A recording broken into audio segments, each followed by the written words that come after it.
Sejak kapan kita buat wisata Belambangan? Tahun 2020. Oh. Ide dari mana, Kak? Ini ide inspirasi karena kita punya Bank Sampah Maju Bersama atau seni kreatif Lahar. Disitulah kita punya ide, karena kenapa? Kita kan punya bahan bekas dari ban, bisa dibikin pot, bisa dibikin hewan-hewan, bisa dibikin banyak lah pokoknya, boneka, beraneka ragam untuk taman. Yang ditempatkan di lokasi wisata, Kak? Yang ditempatkan di wisata Belambangan, Lahar. Jadi spot-spot lokasi wisata Belambangan ini apa saja, Pak?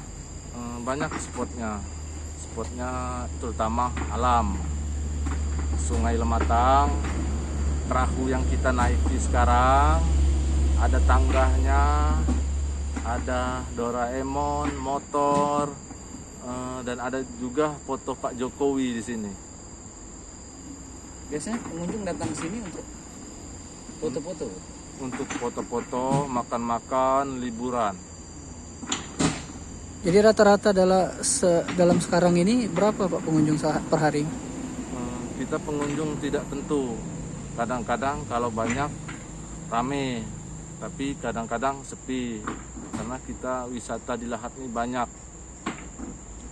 Kalau ini kan di masa pandemi, Pak, jadi pengunjung agak sepi apa gimana, Pak? Walaupun di masa pandemi COVID,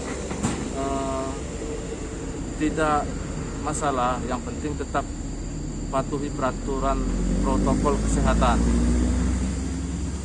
Untuk tarif sendiri, Pak, untuk masuk sini berapa, Pak? Kalau tarif ke wisata Belambangan ini sangat murah, cuma 5.000 Per orang apa gimana? per orang. Oke.